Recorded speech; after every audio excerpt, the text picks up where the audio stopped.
We came to the point in chapter 37 and verse 11 to be exact, where we find a man by the name of Arijah who is at the Benjamin Gate. Now just picture the old city of Jerusalem.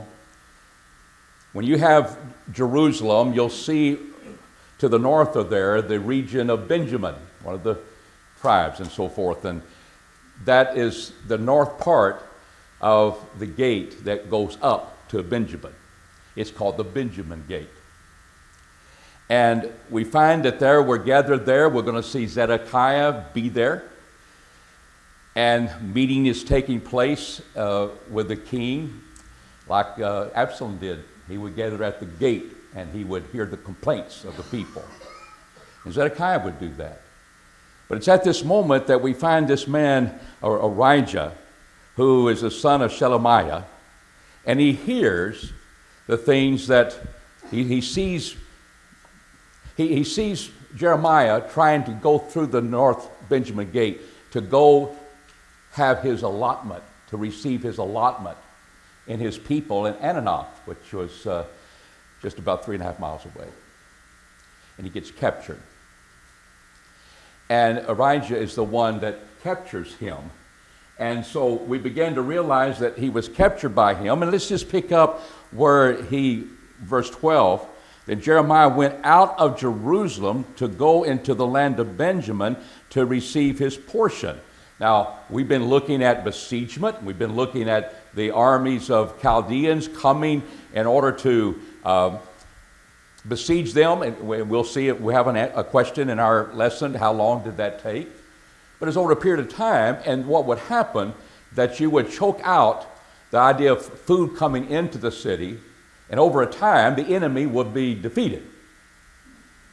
And they would give up or die. They would be conquered that way. So the Chaldeans are doing that. But what we see here is a little reprieve. And sometimes we don't think about that. We think Babylon took care of them, besieged them, and burnt the city. There was a time when Egypt came up, and we see that in the first part of chapter 37, where the Chaldeans said, we're not worried about this, we're worried about the Egyptian army. And they left the besiegement.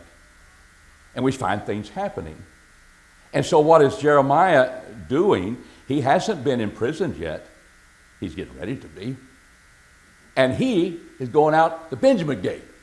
He's going to receive his portion. And so you might think, well, because of famine, he's going to go get some food. He's going to bring it back. And that's he's of the tribe of Benjamin. And he said, whoa, we got a bigger context here.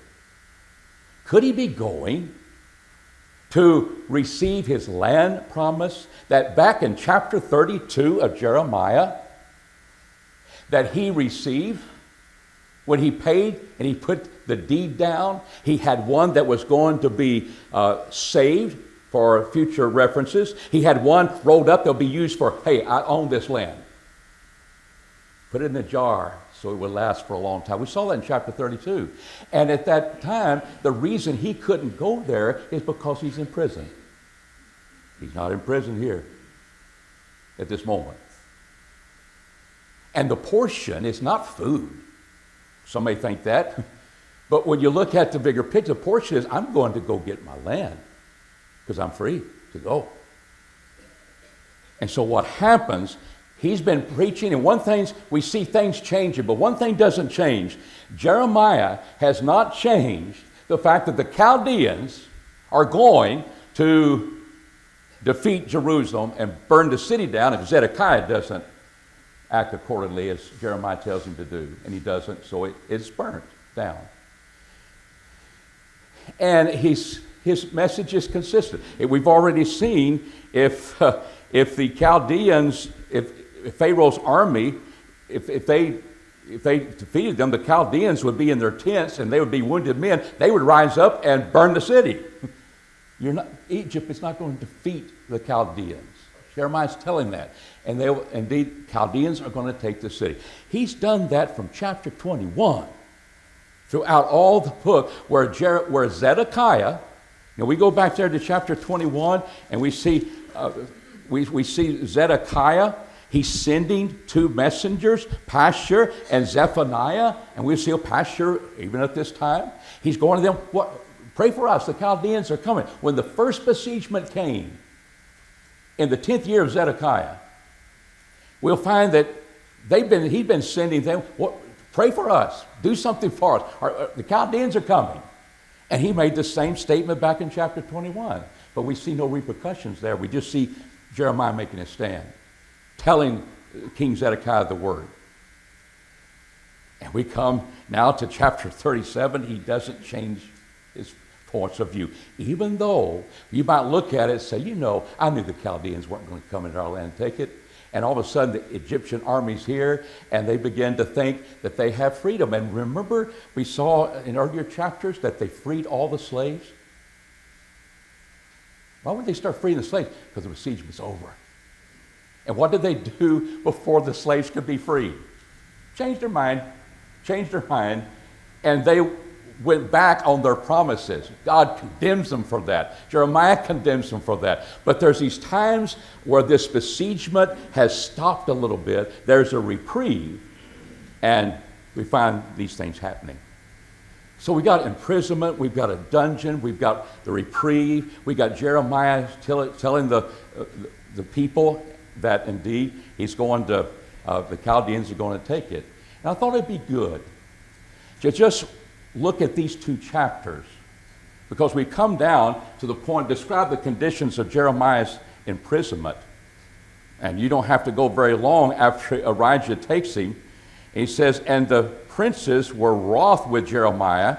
They smote him and put him in prison in the house of Jonathan the scribe. And nearby there, so that's his house. But close by there, and close by the king's palace and the temple, all this in this area, he says, for they had made that a prison. When Jeremiah was coming to the dungeon house, that's the pit. Sometimes there's a 3.5 foot by 4.5 foot opening into the limestone, maybe a foot thick, and it would then branch out into a cavernous holding place for water. It's a cistern. And they dropped him in there. And it wasn't pleasant. You could die for a lot of things there. And Jeremiah knew that. Those were his conditions. So I want to stop there and say, you'll get into chapter 38 and you'll see him in a dungeon, in a place that has a different name. And I'm saying, could chapter 38 be a parallel to chapter 37? Same events, no different events. But one giving a little more information than the other one. The other one leaving this out and putting this in. I think we find it. Jeremiah is arrested. We just talked about that. But look over here in chapter 38, verses 1 through 5. When Shemaiah, the son of Mattai, and Pashur comes, and that all those, the messengers come, they're not coming from Zedekiah. They hear the fact that he is teaching the people. Said, he that abideth in the city shall die by the sword. This is Jeremiah, the famine, pestilence. We've been seeing that over and over again. That he goeth forth to the Chaldeans shall live, and his life shall be unto him for a prey, and he shall live. You want to pray, I'm going to die. No, you give yourself over to the Chaldeans, you'll be a prey. Instead of fighting against them, you'll be captured and sent to Babylon. You'll live. He hadn't changed that. Thus saith Jehovah, the city shall surely be given into the hand of the army of the king of Babylon. Then the princes said unto the king, let this man, we pray thee, be put to death, for as much as he weakened the hands of the men in that of the war that remain in the city, in the hands of all the people, speaking such words unto them. He must not be in prison yet, because he's able to go speak to the people. And before he's captured in 37, we'll find that he's captured because he's speaking to the people. This chapter is saying, we heard that. We heard that, and we're going to tell the king. King, you're going to have some men that are going to be leaving the army, and they're going to give themselves over to the Chaldeans. This man is worthy to die. But we don't see anything about the events of his capture. But we see him going where? To the cistern. And Zedekiah the king said, behold, he is in your hand, for the king is not he that can do anything against you. And we'll come back to that after a while. Then look they Jeremiah and cast him in the dungeon of Malachiah. The dungeon may be called Malachiah, but may be the house that's nearby is the house of Jonathan the scribe. And they take him to this part. It's a dungeon. It's part of Malachi. It could be the same dungeon. And we get to see the conditions.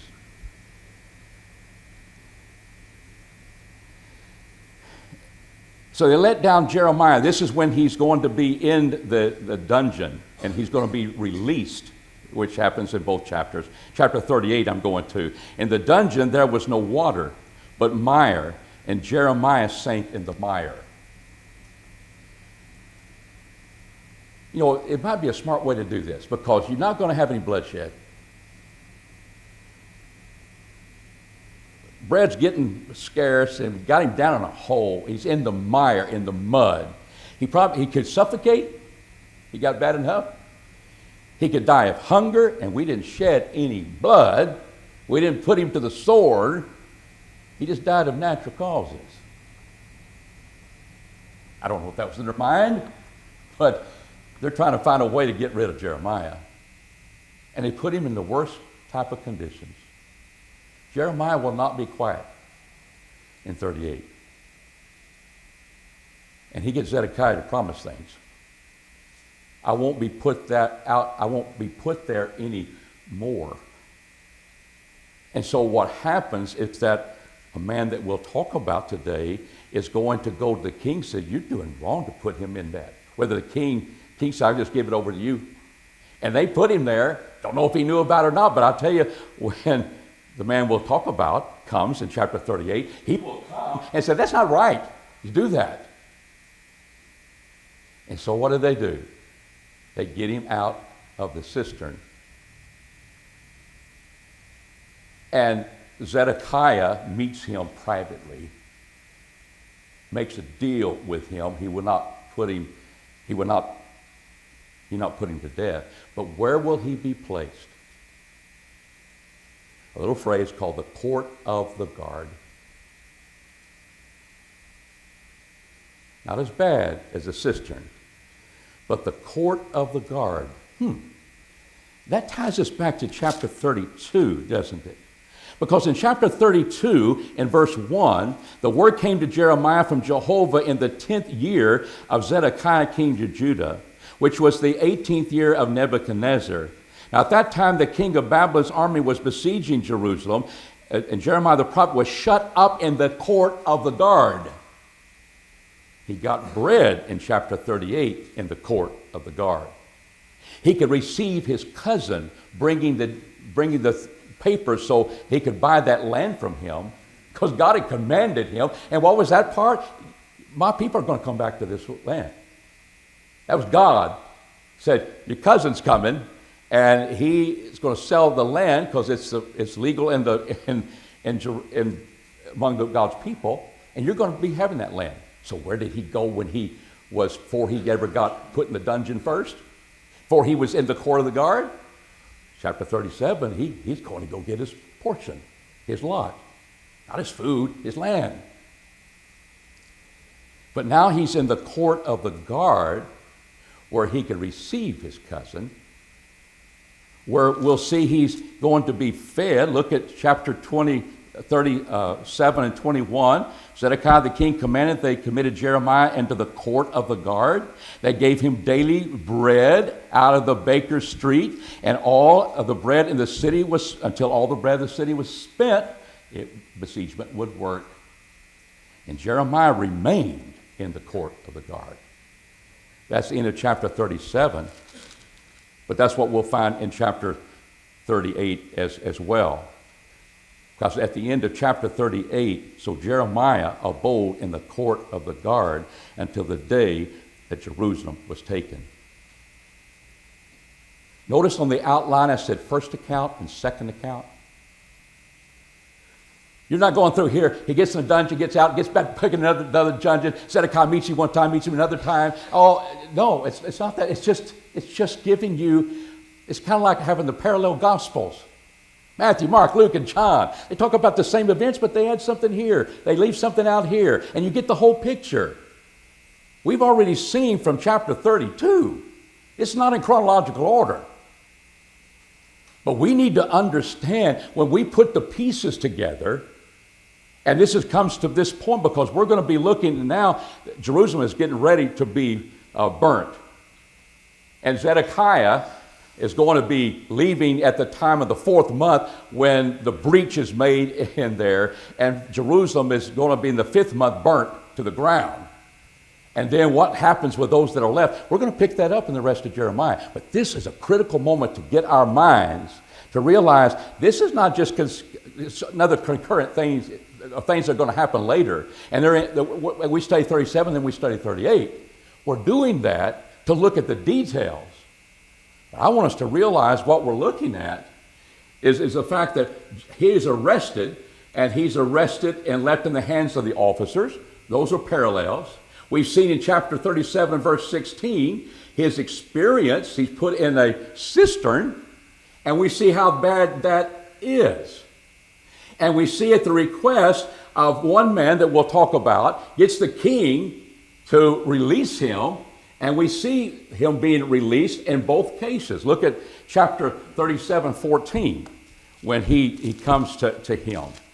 37:14, and then Jeremiah, it is false. I'm not falling away to the Chaldeans, but he hearkened not unto him. So Arijah laid hold on Jeremiah and brought him to the princes. And the princes were wroth with him, and they're going to put him in prison. Zedekiah is going to get him out and talk to him after he has his experience there. And we see that in chapter 38 and in verse 14. Zedekiah the king took Jeremiah the prophet unto the third entry. A third entry. There was another entry maybe just for the king getting into the temple, a different way, a private. He says that's in the house of Jehovah. And the king said unto Jeremiah, I will ask thee a thing, hide it not from me. Verse 16, Zedekiah the king sware secretly unto Jeremiah, saying, as Jehovah liveth, that made us the soul, I will not put thee to death, neither will I give thee the hand of those that seek thy life. So that's the same meeting as what I'm suggesting to you. It's a parallel account, a little more information, a little less information in both places. But to put them together, you begin to realize that we're speaking about the same meeting, and he's kept in the court of the guard, which all of a sudden fits in chapter 32. When he shut up, we don't know why he shut up. I do. We know now why he shut up. To shut him up and let him die. He's worthy of death. He's a traitor. And yet he keeps on telling the truth. And so what we begin to see is that these are parallels that we should absorb in that same regard. So let's continue. Arijah is indeed putting him there in this terrible cistern. And we'll find in chapter 38 where somebody by the name of Ebed-Melech goes to the king before the king meets with him in chapter 38 and tells him he's in a bad place. He's in a bad place. So let's continue. Why was Jeremiah captured? Because of what he was saying. Describe the condition of Jeremiah. We've done that. So who was Ebed-Melech, and what did he do for Jeremiah? Well, I'll find that in chapter 38. Same cistern. We know it's no water in it. It's full of mud, and he sinks him down into there. So what does Elimelech the Ethiopian. We talked about these Cushite names and that were part of the I guess the people serving the king, the officers. There's a man from Ethiopia who was in the king's house, heard that they had put Jeremiah in the dungeon, and said the king was sitting at the gate of Benjamin. That's where he's now there. But one time, that's where Abijah heard him saying things, and he then put him in this pit. And so 38, just reviewing those things. Same time. And so he said, Elimelech went forth to the king's house and spake to the king, saying, My lord the king, these men have done evil in all that they have done to Jeremiah the prophet, whom they have cast into the dungeon, and he is like to die. Some translations, he died. So, some take the manuscripts, he died. No, he's likely to die.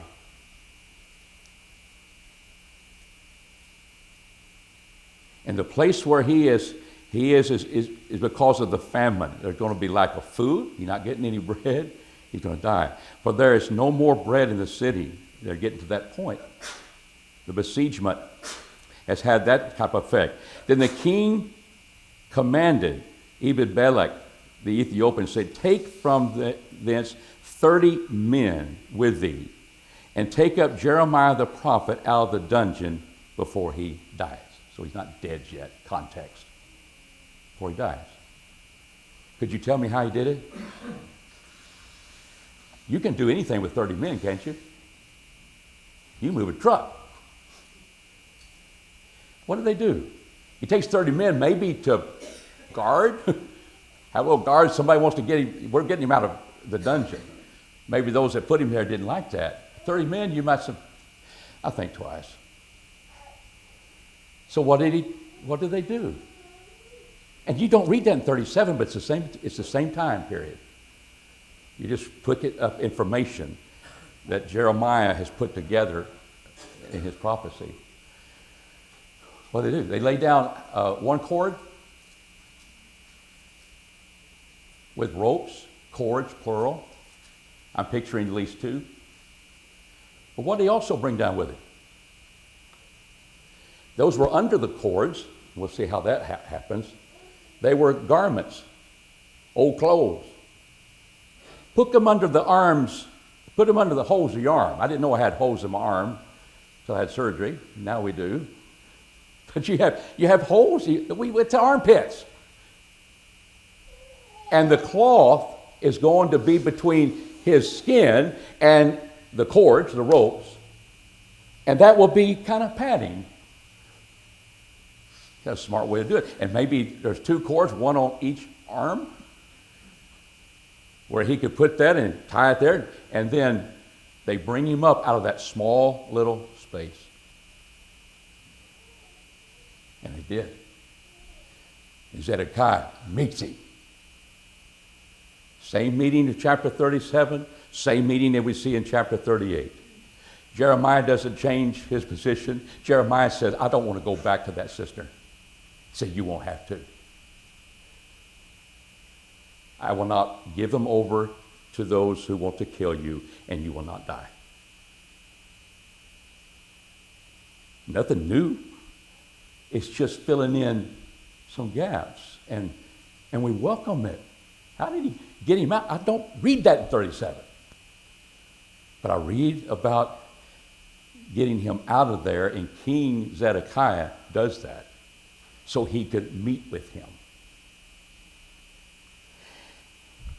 And so what happens there, verse 12, Elimelech the Ethiopian said unto Jeremiah, Put now these rags and worn out garments under thine armholes under the cords. And Jeremiah did so.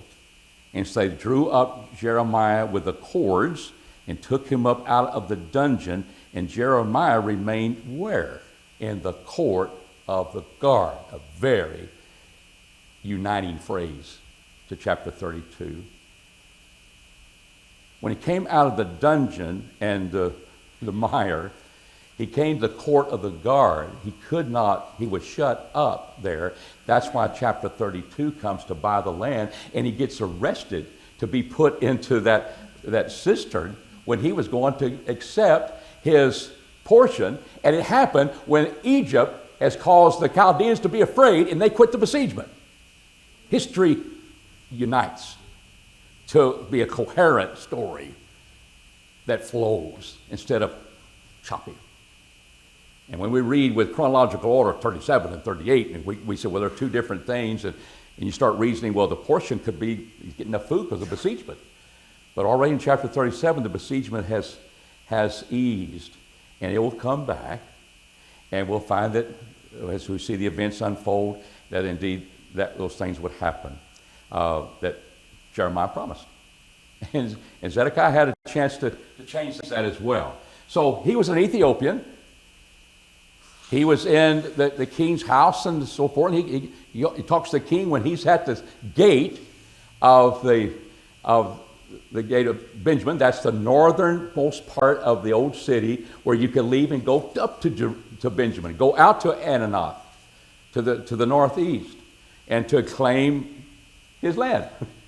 And he didn't get there. They put him in the dungeon and so forth.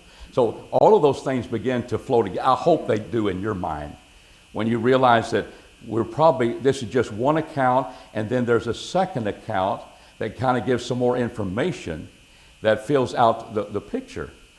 And so we're seeing there. So how would God bless him for his trust in Jehovah? We're talking about here this man, Ebed-Melech. Well, we won't know that until the end of chapter 39, will we? Or you want to go to later chapters, you can do that, Jeremiah. But here's the answer in chapter 39, verse 15. The word of Jehovah came unto Jeremiah while he was shut up where? In the dungeon? No, he's placed in the court. He can't get out. They can come to him. But he's shut up in the court saying, go and speak to Ebed-Melech, the Ethiopian, saying, thus saith Jehovah of hosts, the God of Israel, behold, I will bring my words upon this city for evil and not for good. And they shall be accomplished before thee this day. But I will deliver thee in the day that Jehovah, and thou shalt not be given unto the hand of the men of whom thou art afraid. For I will surely save thee, and thou shalt not fall by the sword, but thy life shall be for a prey unto thee. You'll be a prey, and they'll take you alive. You're not going to be put to death, because thou hast put thy trust in me, saith Jehovah. Well, that'll be over here in chapter 38. It's the concept that he was in the court, and he could have connections with people, even though he might be shut up and not able to go to the temple. But he could be meeting him, and while he was shut up in the court, saying, go and speak, so I could have him come and I could speak to him. And why is that important? Because it fits. When you trust Jehovah and his promises, and Zedekiah has the same promise. If you'll give yourself over to Nebuchadnezzar, you'll live. And the city won't be burnt. Well, he lives, but the city's burnt because he's tried to escape. He tried to flee instead of giving himself over to the Babylonian king. And so he had to suffer the consequences. But Jeremiah is freed from the pit. He's in the court of the guard. And Ebed-Melech is not forgotten by God. And all he did was take up to Jeremiah and had the courage to speak to the king, said this is not good. Now, whether he knew all the dire situations at that time, don't know. Even if he knew, he could be such that he might not care. But he realizes here, we got to get him out of there because I don't want him to die. Zedekiah did say that. And so what he's done, he's blessed here on that occasion. Zedekiah was courageous and strong. He was weak and fearful during his last days as king. We kind of saw some of this already. But let's put it all together. Chapter 37 and 38. We can put these things together as well, especially with chapter 38. How that would happen. Notice in 38 and verse 5, we read that Zedekiah the king said, "Behold, he is in your hand, because I'm just a puppet. For the king is not he that can do anything against you. Aren't you the king? Hands are tied, I can't do anything." He feared the officers. He feared others. Is that a courageous king? Chapter 38 and verse 25. "But if the princes hear that I've talked with thee, and they come unto thee and say unto thee, Declare unto us now what thou hast said unto the king. And they say, Hide it not from us, and we will not put thee to death. Also what the king said unto thee, then thou shalt say unto them, I presented my supplication before the king, and he would not cause me to return to Jonathan's house to die there."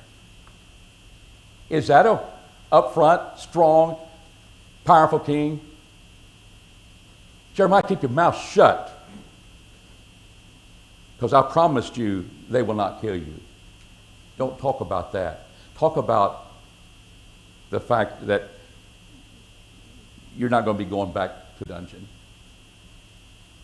But don't you dare tell them that I've made these promises. And Jeremiah had laid it out to him of what those things were, but he didn't want that to be told to who? The princes, the officers. People were defecting from Israel's army, and that's why those who were taking up for the king and taking up for Israel, they shut him up in the first place. They got Jeremiah out of the way, they thought. But there's one that is indeed not real strong. In verse 19 of chapter 38, Zedekiah the king said unto Jeremiah, I'm afraid of the Jews that are fallen away to the Chaldeans, lest they deliver me into their hand and they mock me. That's strong king? He's a coward. And he's willing to let Jeremiah die?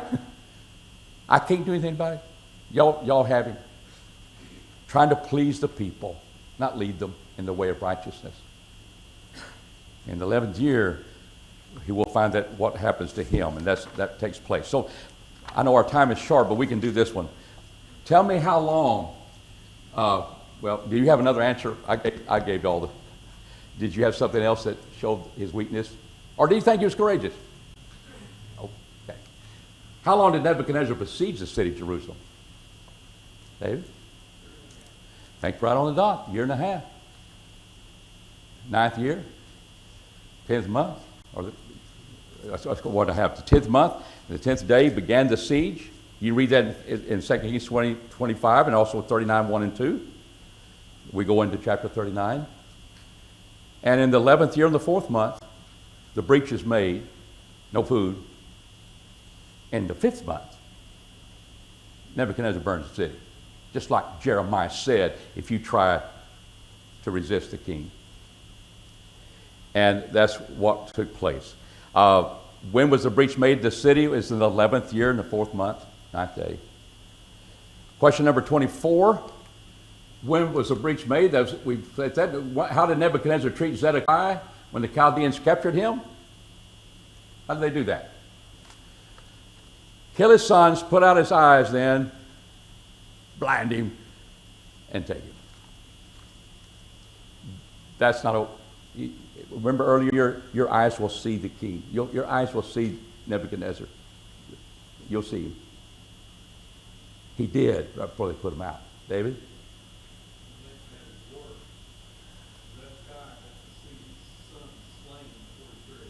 Yeah. Yeah. And hope he had burning in his ears. You didn't have to go this way.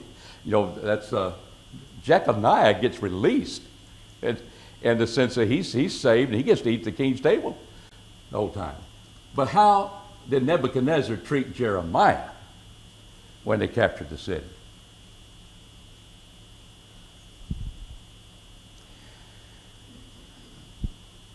Verse 11. When Nebuchadrezzar, it's another way of saying Nezzar, king of Babylon, gave charge concerning Jeremiah to Nebuzaradan, the captain of the guard, saying, take him and look well to him, and do him no harm, but do unto him even as he shall say unto thee. Of course, Jeremiah's been talking good about us. So there's a worldly king and so forth, but he treats it better than his own people did. So Nebuzaradan, the captain of the guard, sent unto Nebuchadnezzar, Rabsaris, and Negasharizar, Rabgag, and the chief office of the king of the Babylon. They sent and took Jeremiah out of the court of the guard. That's where he'll be until the besiegement. Chapter 32, chapter 37, chapter 38, out of the dungeon, and committed him unto God, Gedaliah, the son of Hiakim, the son of Shaphan, that he should carry him home. So he dwelt among the people. Maybe go to Ananias. There's his portion of land. And be with people. Now Jeremiah's going to give him a choice. You're going to be with the people, or you're going to come back to Babylon. Gedaliah becomes the chief character here. He is placed in governor by King Nebuchadnezzar. And what do the Jews do to him? They assassinated him. And they run to Egypt. And sadly, Jeremiah has to go too. And we'll pick up on that. Any questions or comments you'd like to have as we close Lesson 9? And Lord willing, we'll begin Lesson 10 next time. And we may pick up some more things in this chapter, but that kind of sets the chapter, and we'll start with chapter 40 and Lesson 10. Any comments you might have? Okay, thank you for being here and participating and listening. Appreciate it.